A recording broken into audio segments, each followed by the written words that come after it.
Les discours semblent parfois technocratiques. Pourtant, l'Europe, c'est aussi l'histoire d'hommes et de femmes qui ont profité du rapprochement des États pour vivre une nouvelle vie. C'est le cas de ces 4000 Italiens présents dans l'agglomération de Montpellier. Attirés par la douceur de vivre et le climat méditerranéen qu'ils connaissent bien, ils apprécient aussi le dynamisme de la ville. Rencontre signée Stéphane Ratino et Anne Ployard.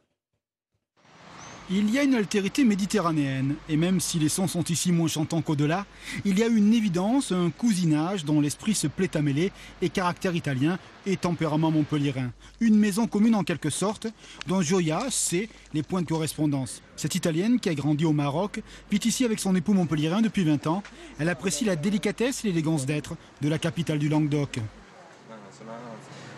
C'est une ville qui correspond absolument aux Italiens, d'autant plus aux Italiens qui viennent de l'autre côté de la Méditerranée. Donc ici, j'ai retrouvé et le climat et la douceur de vivre. N'oublions pas qu'on est dans le sud de la France et que tout est doux, tout est agréable. Montpellier est une ville qui est excessivement dynamique, très touristique. Il y a beaucoup d'Italiens qui viennent ici. Bon, ils sont attirés par le bon vin, outre que la bonne chair. Ce groupe de 3 mamans italiennes aime la ville. Elles s'y baladent, en hument l'air du temps, en découvrent les lieux pour offrir à qui veut le regard transalpin. Avec un clin d'œil sympa, elles ont créé leur blog Mama Montpellier.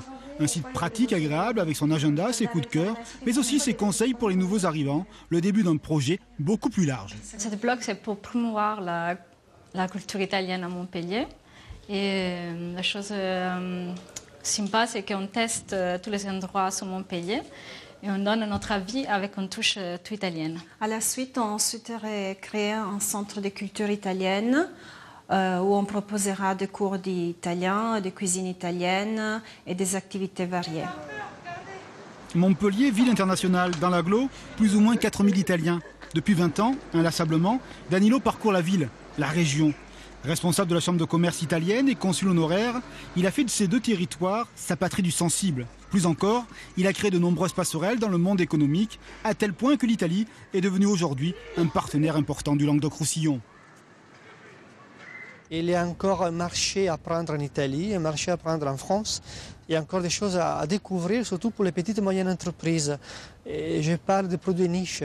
La nouvelle technologie, par exemple, aussi au niveau médical, au niveau Internet, au niveau aussi de la mode, au niveau de l'agroalimentaire. Et il y a un monde à découvrir encore. Parce que dans le passé, on a travaillé surtout avec d'autres pays, on s'est un peu oublié, on peut dire ça. L'Italie loin des clichés de la pizza et de la mozzarella. Ici, de nombreux cadres du tertiaire venus de la botte. C'est le cas de Luigi et Fabio. Ils travaillent à Dell Computer, une entreprise où 150 Italiens œuvrent. Depuis 12 ans et 7 ans en Languedoc, ils en louent et l'esprit et la convivialité jumelle. Surtout, il y a des Italiens qui travaillent sur différents domaines, donc sur les ventes aussi bien que sur le marketing, sur le project management comme Fabio. Donc on a vraiment des compétences différenciées qu'on utilise sur des services différenciés. Est-ce qu'il y a vraiment une culture méditerranéenne, des Portugais, des Espagnols, des Français? Oui, ça c'est vrai.